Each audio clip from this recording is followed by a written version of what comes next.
명절 잘 보내셨나요? 이제 벌써 마지막 날입니다. 명절도 이제 시작됐다 싶으면 바로 끝나게 되죠.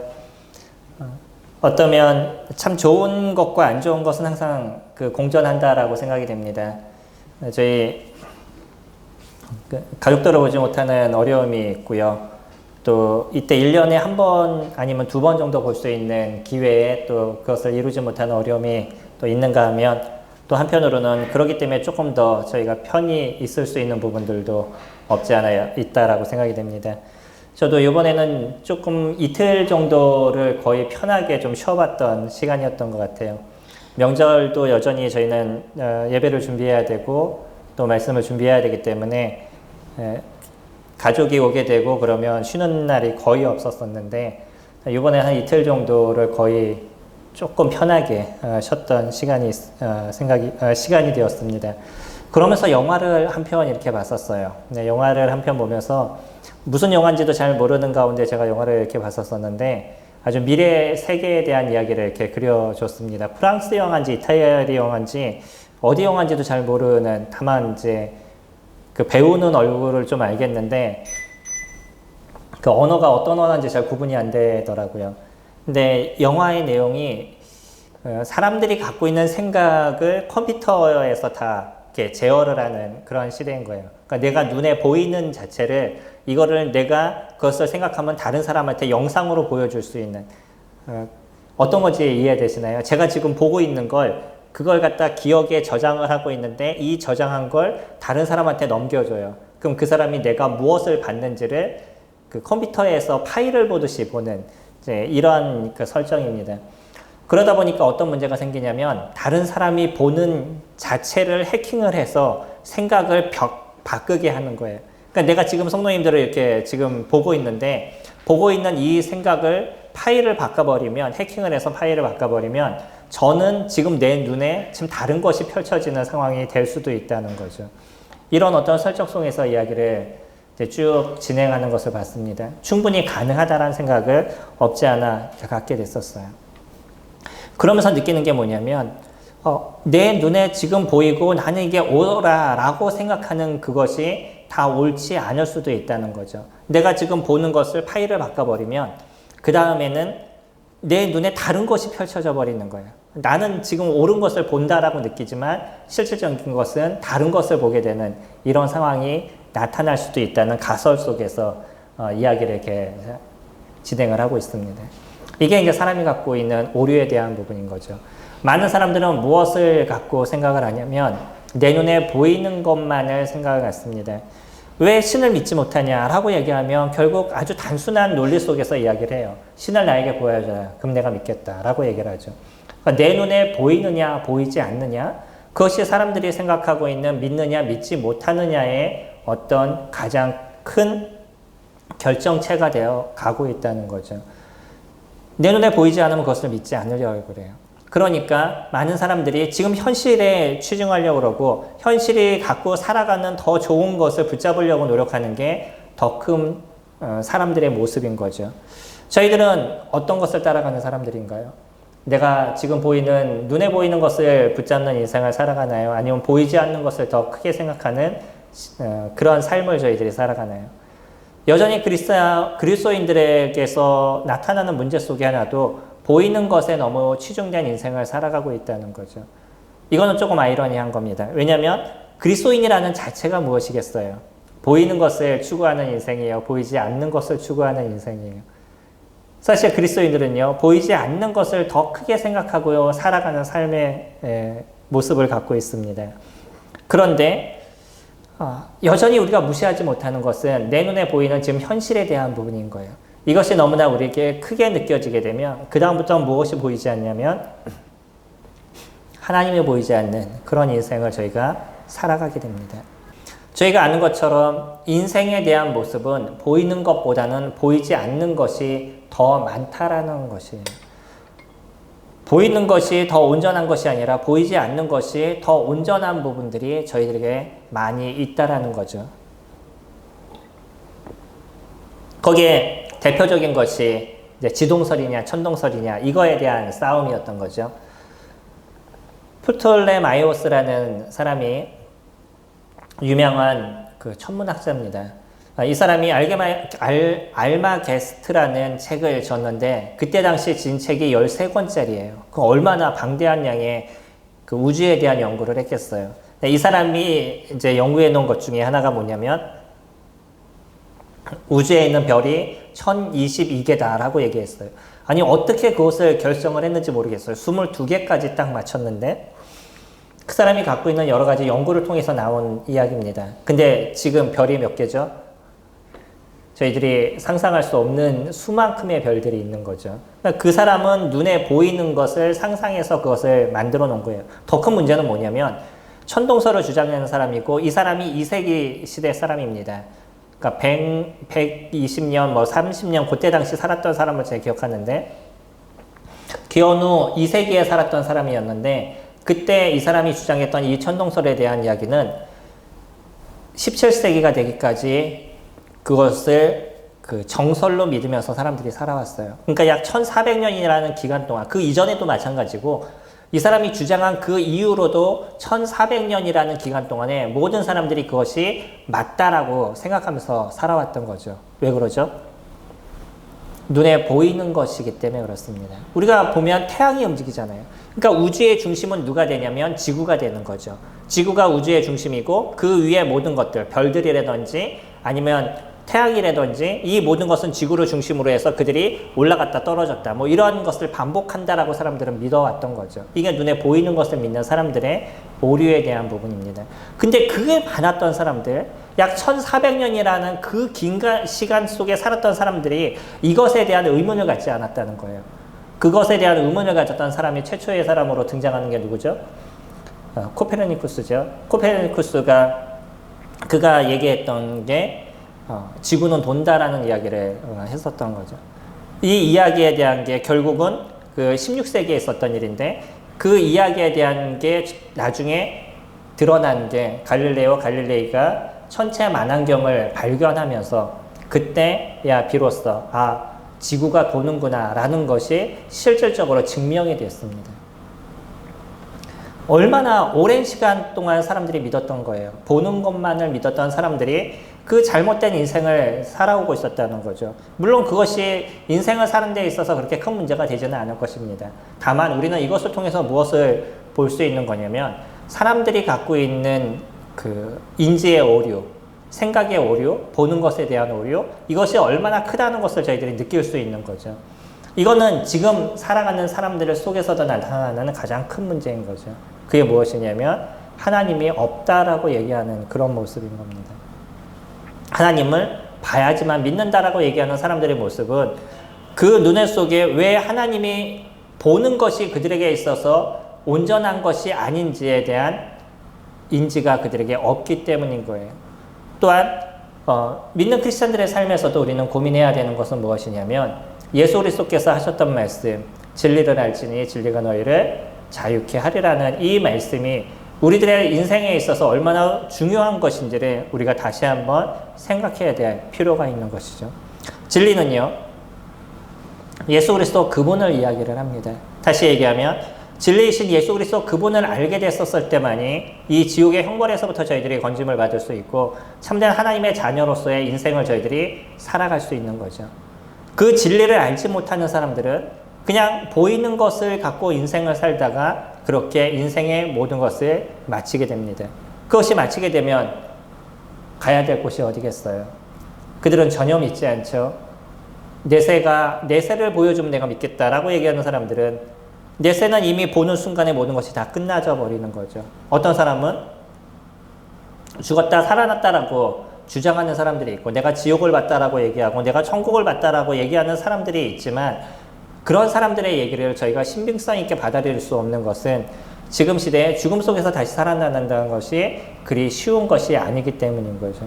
그거는 여러 가지 모습이 될 수 있습니다. 내가 마지막 그 목숨이 끊어져 가는 그런 상황 속에서 내 머릿속에 나타나고 보여줬던 어떤 생각들 이런 것을 잠에서 깨어나면 마지막 죽음 속에서 살아나게 됐었을 때 그것을 그 천국을 본 것처럼 아니면 지옥을 본 것처럼 그런 그 잘못된 이야기를 할 수도 없지 않아 있는 거죠. 물론 성경에서는요, 죽음 속에서 살아났던 사람들의 실질적인 이야기를 저희들이 볼 수 있습니다. 이것이 사실인 거죠. 진리는요, 그것이 온전하시고 완전한 사람이 적은 내용만을 저희들이 받아들일 수 있는데, 저희가 성경을 받아들이는 이유가 무엇이겠어요? 그것이 하나님께서 적으신 하나님의 온전한 진리의 말씀이기 때문인 거죠. 그렇다고 하면 저희들은 무엇을 쫓겠습니까? 사람들의 얘기, 아니면 보이는 것, 아니면 진리 대신 하나님의 말씀이 어느 것을 쫓으시냐는 거예요. 저희들은 오늘 열왕기하 말씀을 같이 살펴볼 것입니다. 열왕기하 6장 8절 말씀 보시면 여기에서 있었던 한 사건에 대한 것을 저희들에게 보여줍니다. 엘리사가 당시에 아람이라는 군대가 쳐들어오게 돼요. 이 아람이라는 군대가 쳐들어오게 됐었을 때 나타났던 그 한 사건에 대한 것을 저희들이 보여주는데, 저희 한 절씩 같이 교독하도록 하겠습니다. 열왕기하 6장 8절부터 19절까지입니다. 그때 아람 왕이 이스라엘과 더불어 싸우며 그의 신복들과 의논하며 이르기를 우리가 아무데 진을 치리라 하였더니, 하나님의 사람이 이스라엘 왕에게 보내 이르되 왕은 삼가 아무 곳으로 지나가지 마소서. 아람 사람이 그곳으로 나아가나이다 하시되, 이스라엘 왕이 하나님의 사람이 자기에게 말하여 경계한 곳으로 사람을 보내 방비하기가 한두 번이 아닌지라.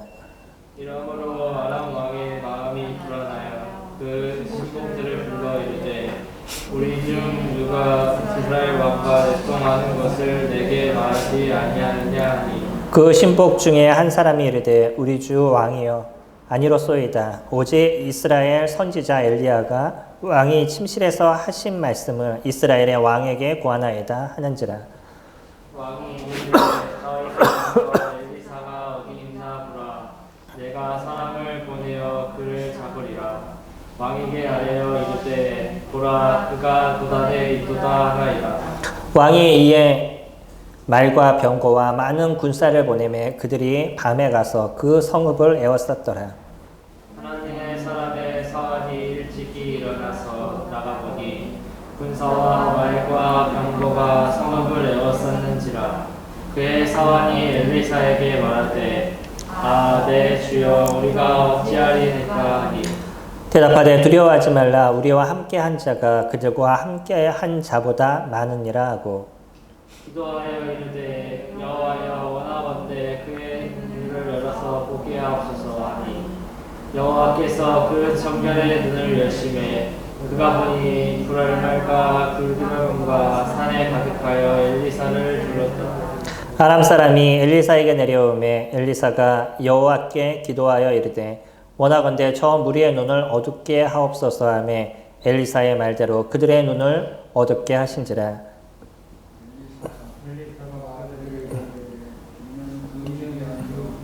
이는 그 성읍도 아니니 나를 따라오라. 내가 너희를 인도하여 너희가 찾는 사람에게로 나아가리라 하고 그들을 인도하여 사마리아에 이르니라. 재밌는 사건에 대한 부분인 거죠. 지금이야 도청을 할 수 있는 시대이기 때문에 도청을 해놓으면 다른 사람이 무슨 얘기를 하는지를 알 수 있는 그런 시대이지만, 사실 이런 시대에서는 그런 것이 불가능했던 시대였던 거죠. 근데 아람 왕이 이스라엘을 쳐들어오기 위해서 여러 가지 계략을 짰습니다. 군대를 어떻게 매복을 시키고 어디를 가서 이스라엘을 어떻게 점령할 것인가에 대해서 그들은 계속 회의를 하고 토의를 하고 그리고 작전을 짜서 이스라엘을 쳐들어가는데, 그럴 때마다 이스라엘이 여기에 대한 그 방비를 정확하게 하는 거예요. 그러니까 적이 어디에 쳐들어오는지를 아니까 그거에 대한 방비를 하게 되고, 그러니까 이 아람 군대가 이스라엘을 점령할 수가 없는 거죠. 이게 어쩌다 한 번이나 어쩌다 두 번 정도 이런 문제가 있었다라고 얘기하면, 그래 저들이 알 수도 있어, 우연히 저들이 어떤 게 느낄 수도 있었을 거야 라고 생각할 수 있는데, 번번이 이런 문제가 있으니까 이 아람 왕이 고민하기 시작해요. 그러면서 생각한 게 무엇이냐면, 우리 그 작전 회의를 하고 있는 이 사람들 중에, 우리 신하들 중에 분명히 이 속에 어떤 첩자가 있을 거다라는 의심을 하게 되죠. 그러면서 그 첩자를 잡아내기 위해서 색출의 작업을 하지만 이걸로 해결이 되지 않아요. 그때 한 신복이 뭐라고 얘기하냐면, 왕이 하시는 그 얘기를 이스라엘의 한 선지자가 다 알아서 이스라엘 왕에게 고하기 때문에 지금의 이런 문제가 있습니다. 라고 얘기해요. 신기하죠? 이런 이야기를 아람 왕이 들었었을 때 그것을 또 인정하고 믿는다는 거예요. 이게 쉽게 일어날 수 있는 일인가요? 우리가 여기서 하는 얘기를 어느 선지자가 그것을 다 알아가지고 왕에게 먼저 얘기한다는 얘기가 이게 쉽게 이해될 수 있는 얘기인가요? 그럼에도 불구하고 이 아람 왕이 그것에 대한 이야기를 인정을 합니다.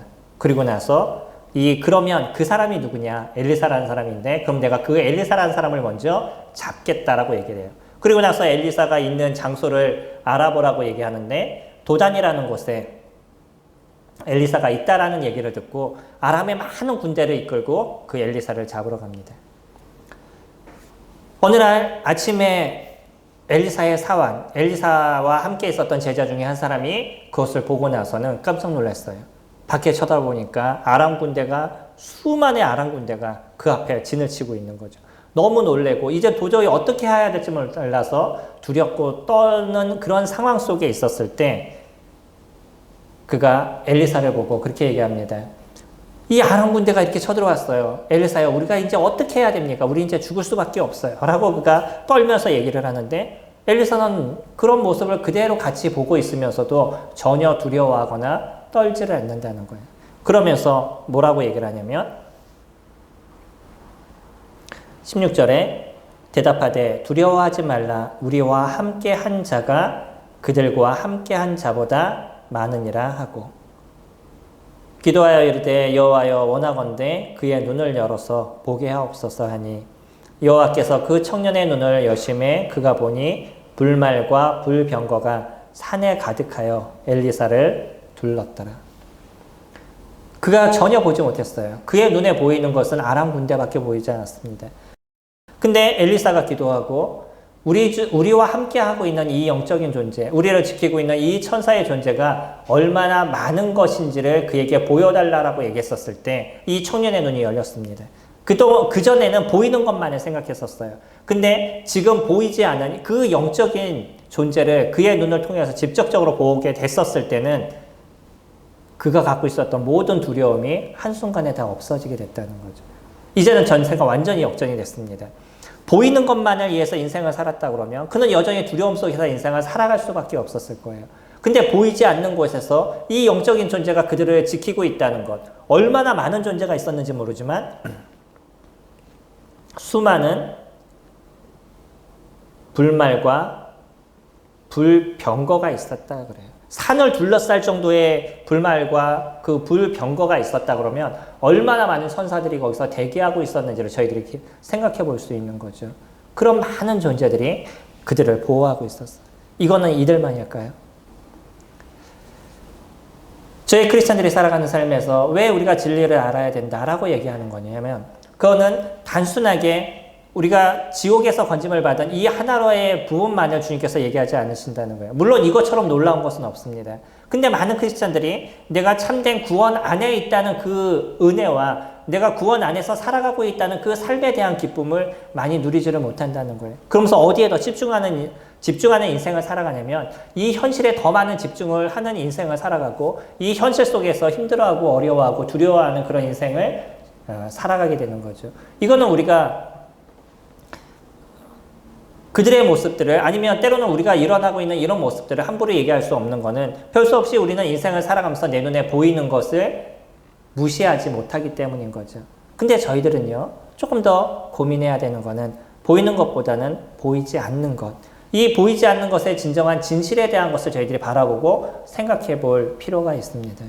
저희들이 인생을 살아가는 데 있어서 힘든 부분들이 많이 있으시죠. 때로는 그것이 물질적인 문제가 될 수도 있고 때로는 그것이 환경적인 문제가 될 수 있고 사람의 문제가 될 수 있고 도저히 해결되지 않을 것 같은 문제들이 저희들의 인생에 있어서 많은 것이 저희들을 힘들고 어렵게 만들어요. 이런 것은 다 보여 있는 것이죠. 그 내 눈에 보이는 것이 나를 힘들게 하기 때문에 그것으로 인해서 내가 어려움을 느끼고 고통을 느끼고 두려움을 느끼는 인생을 살아가게 되는 거죠. 근데요, 주님께서는 우리를 죄에서부터 건져내셨을 뿐만 아니라 예수 그리스도 그분을 통해서 하나님의 자녀가 되는 권세를 저희들에게 주셨을 뿐만 아니라 무엇도 우리에게 허락하셨냐면 이 땅을 살아가는 삶에서 우리를 지키시겠다는 확실한 약속을 저희들에게 해주셨다는 거예요. 무엇을 믿는다고 말씀을 드렸죠? 우리가 보이는 것을 믿으세요? 아니면 완전하신 하나님의 말씀을 믿으셔요? 아마 완전하신 하나님의 말씀을 믿으실 것입니다. 이 완전하신 하나님의 말씀이 우리에게 무엇을 약속하시고 무엇을 이루어 주셨느냐가 우리들이 살아가는 삶에서 가장 소중하고 붙잡아야 될 그런 내용에 대한 부분인 거죠.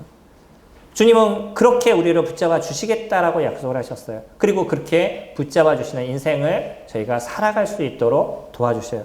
저희가 잘 알고 있는 말씀, 요한복음 16장 말씀 잠깐 보시면 16장 33절에 제가 예전에 어려웠었을 때 마음에 힘든 일이 있을 때마다 기억했던 말씀 중에 한 말씀이 이 말씀입니다. 요한복음 16장 33절에 이것을 너희에게 이르는 것은 너희로 내 안에서 평안을 누리게 하려 함이라. 세상에서는 너희가 환난을 당하나 담대하라. 내가 세상을 이기었노라. 무엇이 더 중요해요? 너희가 환난을 당하는 것이 더 중요해요? 예수 그리스도께서 세상을 이긴 것이 더 중요해요? 그분이 세상을 이긴 것이 더 중요한 거죠. 내가 세상을 이겼다는 표현을 주님은 왜 사용하셨을까요? 여기서 그분이 세상을 이기셨기 때문에 당연히 이 세상의 모든 일들에 대해서 내가 너희를 붙잡아주고 너희를 지켜주겠다라는 약속이신 거죠. 이스라엘 백성들은요,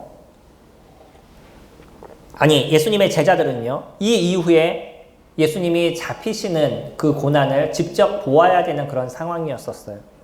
눈에 보이는 것은 내가 그동안 따르고 쫓았던 그런 예수 그리스도 그분이 이 땅에 있는 사람들에게 잡혀서 십자가에서 죽음을 당하는 그런 광경의 모습을 봐야 되는 현실이었던 거죠.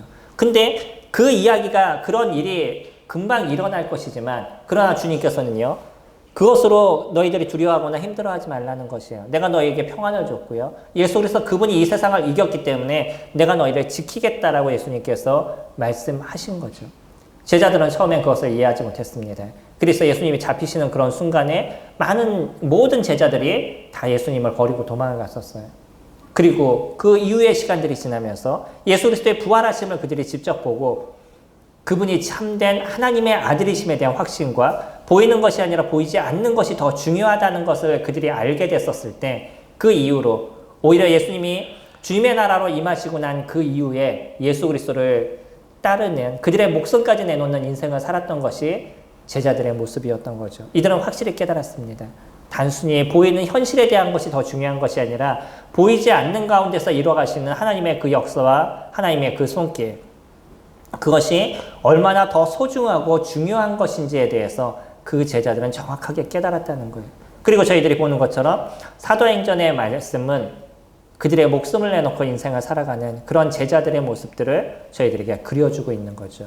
그리고 그 제자들의 삶은 우리가 소위 사도행전을 얘기할 때 28장에 사도행전에 대한 얘기가 끝마무리가 지어지는 것처럼 보이지 않고 그냥 계속 연결되어지는 것처럼 보이는 것처럼 여전히 우리들을 통해서 이 크리스찬들의 삶은 계속적으로 기록되어져 나가고 있다는 거예요. 우리도 동일하게 그 제자들처럼 보이는 것보단 무엇이 더 소중하다고요?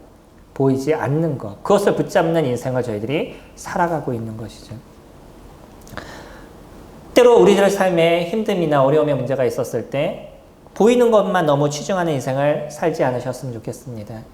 우리가 미래를 소망하는 것은 무엇이겠어요? 미래가 보이기 때문에 미래를 쫓아가나요? 그러지 않지만 내가 오늘 열심히 무엇인가를 하면 미래가 좀 바뀔 거라는 어떤 희망을 갖고 사람들이 살아가는 거죠. 우리에게선 그거보다 더 중요한 것이 있습니다. 그거는 하나님께서 우리들의 삶에 무엇을 인도하시고 이끌어 주시겠냐는 거예요. 여기 잠깐 손을 놓으시고 히브리서 우리 성찬 예배 때 같이 드렸던 말씀 히브리서 1장 말씀 같이 보시면요. 히브리서 1장 14절 말씀 보시면 모든 천사들은 섬기는 영으로서 구원받을 상속자들을 위하여 섬기라고 보내심이 아니냐. 천사들의 역할이 무엇이라고요? 누구를 섬기라고요? 구원받을 상속자를 위해서 준비한 게 천사들이다라고 얘기를 합니다. 이스라엘 사람들은 천사들을 믿었습니다. 물론 바리새인과 사두개인으로 나누죠. 사두개인들은 천사를 믿지 않았고요. 그리고 부활이나 이런 모든 영적인 부분들을 사두개인은 믿지 않았어요. 그러나 바리새인들, 당시에 가장 주축적인 일을 하고 있었던 그 바리새인들은 이 모든 것을 그들이 믿었죠. 이스라엘 사람들은 그렇기 때문에 천사에 대한 것을 소중히 여길 수 있는 부분들이 있을 수밖에 없었습니다. 왜 그러냐면 이스라엘 백성들에게 율법을 갖다 준 게 누구예요? 모세가 갖다 줬지만 이스라엘 사람들은 그것을 누구를 통해서 전해받았냐면 천사를 통해서 전해받았다고 그들이 믿고 있기 때문이에요. 모세오경도 그것을 우리에게 증명을 해주고 있죠. 천사가 이 율법을 전해줬기 때문에 이스라엘 백성들은요, 천사를 소중하게 여겼었고 천사를 귀하게 여겼던, 섬긴다는 표현은 그렇지만 천사의 그 위대한 능력이나 또 하나님을 대신하는 존재인 것에 대한 경외하심이나 이런 모든 것들이 이 이스라엘 백성들에게 있었어요. 그래서 그들이 갖고 있는 사상 속에는 또 어떤 것이 있었냐면 사람들을 섬기는 그런 수호 천사가 있다는 것에 대해서 그들이 믿고 있었었죠. 그렇습니다.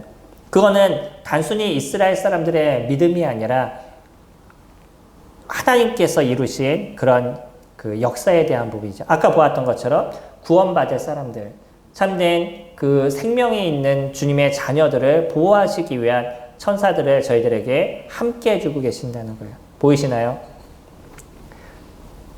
지금 옆에 계시는 게 보이시나요? 분명한 거는요, 성도님들 옆에 성도님들을 지키시는 천사들이 항상 존재하고 있다는 거예요.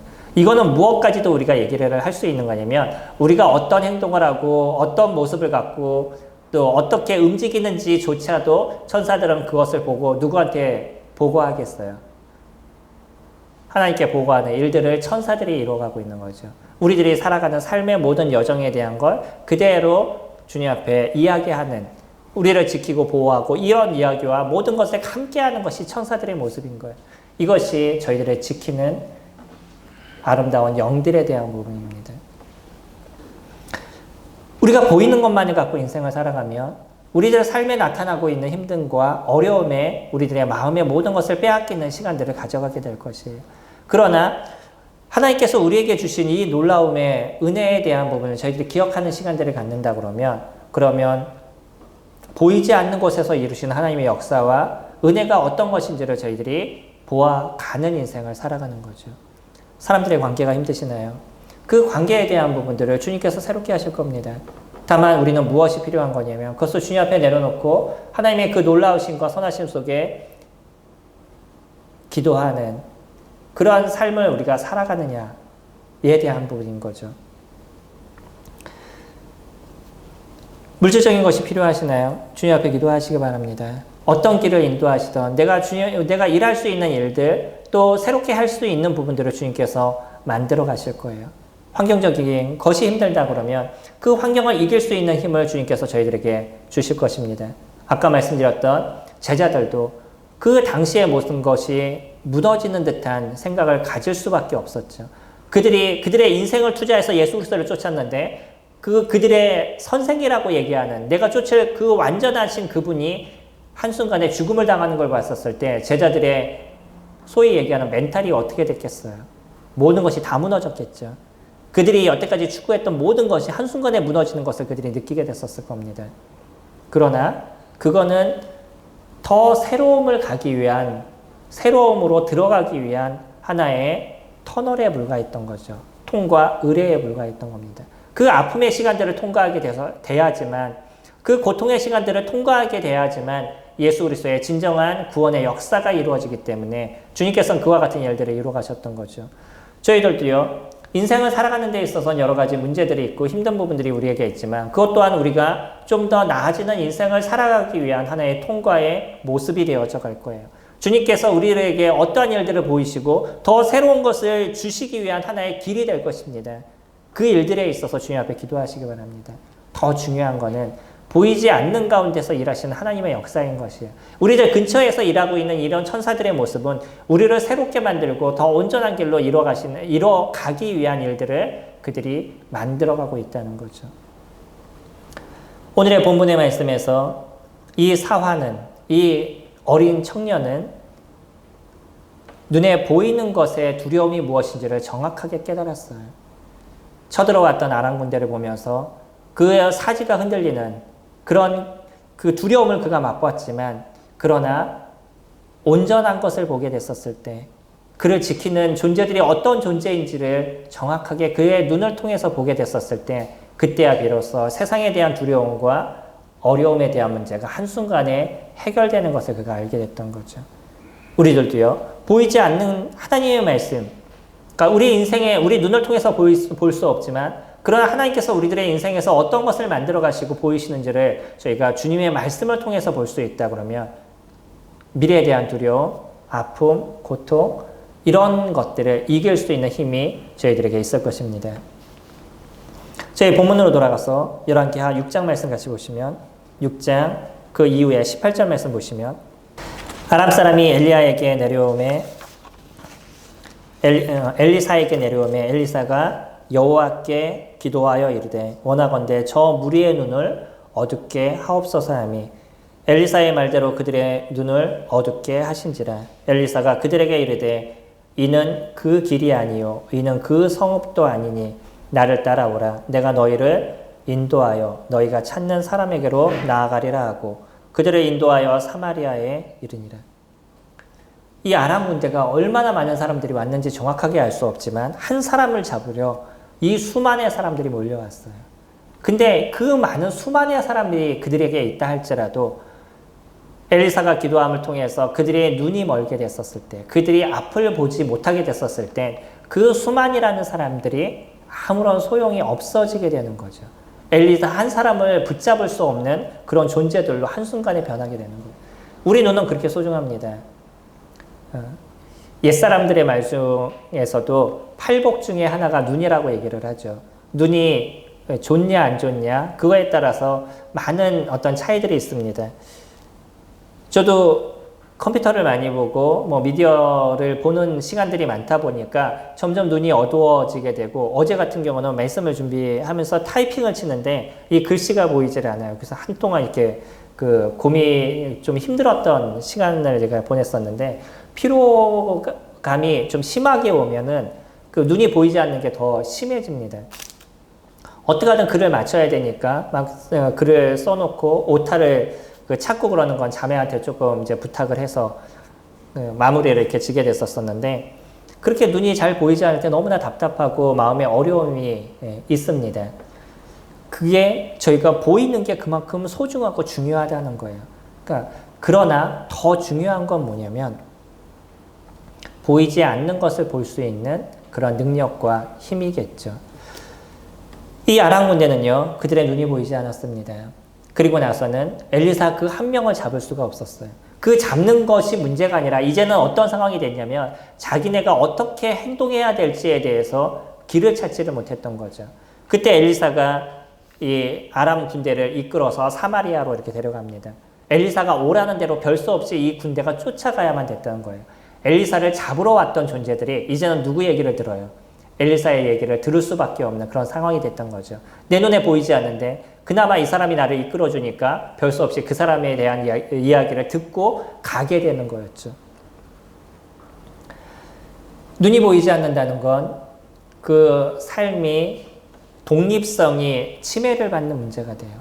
내가 눈이 보이지 않기 때문에 그 다음부터는 내 스스로 행동하는 데 있어서 한계를 느끼게 되는 거죠. 누군가의 도움이 있지 않고는 생활하는 데 어려움이 있습니다. 이게 눈에 무서운 거예요.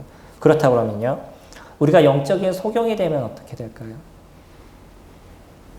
우리가 인생을 살아가는 데 있어서도 내 눈에 보이지 않게 됐었을 때 나타나는 문제는 누군가의 도움을 받지 않고는 독립적으로 생활하지 못하는 문제가 되어져 버려요. 앞이 하나도 보이지 않습니다. 내가 어떤 일을 하는 데 있어서 큰 문제가 발생하게 돼요. 영적인 소경이 되면 어떻게 될까요? 진짜 무서운 것이 무엇이겠어요? 내 눈이 지금 보이지 않는 걸까요? 아니면 영적인 소경일까요? 진짜 두려워해야 될 것이 있습니다. 그건 영적인 소경인 거예요.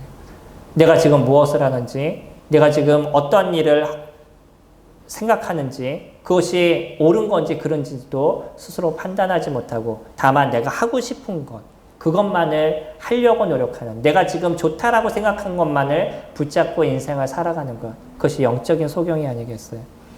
하나님께서 나에게 무엇을 말씀하시고 또 주님의 앞에 나가서 예배하는 것들, 또 주님의 말씀을 따라 살아가고 주님이 무엇을 우리에게 얘기하시는지에 대한 관심이 나에게 별로 없고 그것을 따라가기 위해서 오늘 하루를 움직여가는 나의 모습이 되지 않고 단순하게 그냥 내 눈에 보이는 것을 위해서 인생을 살아가는 영적인 소경이 된다 그러면 이것처럼 무섭고 두려움의 문제가 어디에 있겠어요? 아람의 군대는요, 앞이 보이지 않았습니다. 그들이 갖고 있었던 전쟁을 위한 훈련들, 군인으로서 훈련했던 그 모든 기술들, 그가 갖고 있는 체력, 아무런 소용이 없었어요. 단지 눈이 보이지 않는 그 하나로 모든 것이 다 무너졌습니다. 인생에 있어서 우리 크리스찬들의 모습에 있어서 하나님의 말씀이 나를 이끄는 그 영적인 눈이 나에게 감겨져 있는 그런 인생이 나에게 된다 그러면 이건 진짜 무섭고 두려움의 모습들을 우리가 가져가고 있다는 거예요. 오늘은 저희들이 보이지 않는 것의 진실이라는 주제를 갖고 같이 교제를 하고 있습니다. 우리는 때로는 너무나 보이는 것에만 치중된 인생을 살아가요. 그리고 그 현실적인 것을 귀하게 생각하면서 인생을 살아갑니다. 저는 누구보다도 그 논리적인 사람이에요. 그래서 논리적으로 이해가 되지 않는 모습이 된다 그러면 그것을 잘 받아들이거나 이해하는 데 있어서 어려움을 갖습니다. 어떤 분은 감정적인 분이라서 감정에 치우친 인생을 살아가는데 이 이성적인 사람들, 좀 더 논리적이고 이성적인 사람들은 그것이 내 머릿속에 이해가 돼야지만 움직여가는 모습들이 갖고 있어요. 둘 다 어떤 장단점이 있죠. 이성적인 사람은 감정이 잘 움직이지 않아서 어떤 그 감정적인 것이 풍성하거나 뭐 이런 것에 좀 한계가 있고요. 그러다 보니까 어떤 것도 한계가 있냐면 예수 그리스도의 그 은혜가 그 감정으로 아주 풍성하게 그게 다가오는 데 있어서의 어려움도 없지 않아 있습니다. 감성적인 사람은요, 그 예수 그리스도의 은혜를 생각하면 너무나 큰 은혜가 내 안에 이렇게 풍성히 오는 것을 느끼시죠. 근데 또 차이가 있어요. 감정이 중심이 되면 그 감정이 없어지는 순간에 주님에 대한 생각이 다 없어져 있는 문제들도 발생하게 되죠. 근데 이성적인 사람은요, 그 감정과 상관없이 예수 그리스도 그분의 은혜가 어떤 것인지를 잘 기억하기 때문에 그것을 따라 인생을 살아가기도 합니다. 이러한 그 이성을 따라서 살아가는 사람들의 가장 좋은 것 중에 하나가 주님의 말씀을 있는 그대로 저희들이 받아들일 수 있다는 거예요. 성도님은 어디에 중심을 두고 계셔요? 단지 감정적인 것, 그것을 따라서 주님을 섬기는 인생을 살아가셔요? 아니면은 하나님의 말씀의 진리인 것, 내 눈에 지금 보이는 현실에 대한 것이 중요한 것이 아니라 하나님의 말씀에 더 중심을 갖고 인생을 살아가셔요? 우리가 주님의 말씀에 중심을 갖고 인생을 살아간다면 그것이 우리가 영적인 눈이 뜨어져 있는 인생을 살아가는 것일 겁니다. 오늘 살아가는 그 하루의 모습에서 하나님의 말씀이 나를 어떻게 인도하시고 주님이 말씀하시는 것이 무엇인지를 생각하는 시간들을 가지신다면, 그렇다면 나는 그 영적인 것을 붙잡는 영적인 눈이 띄어져 있는 그런 인생을 내가 살아가는 것일 거예요.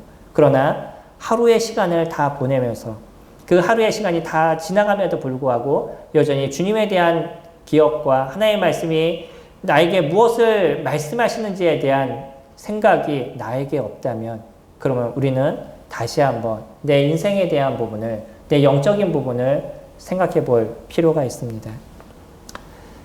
엘리야의 사원은요, 그가 현실을 보게 됐었을 때, 현실에 대한 모습만을 보게 됐었을 땐 두려움 가운데 인생을 살 수밖에 없었어요. 그러나 그 영적인 눈이 띄어지게 됐었을 때, 그때야 비로소 참된 쉼과 안식이 그에게 찾아왔습니다.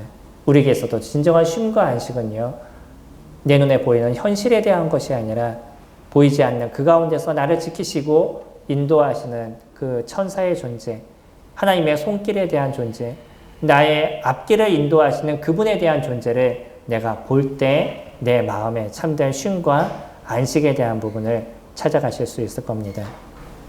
보이지 않는 곳의 진실, 그것이 진정한 우리들의 삶의 은혜를 이뤄가는 모습이 되실 것입니다.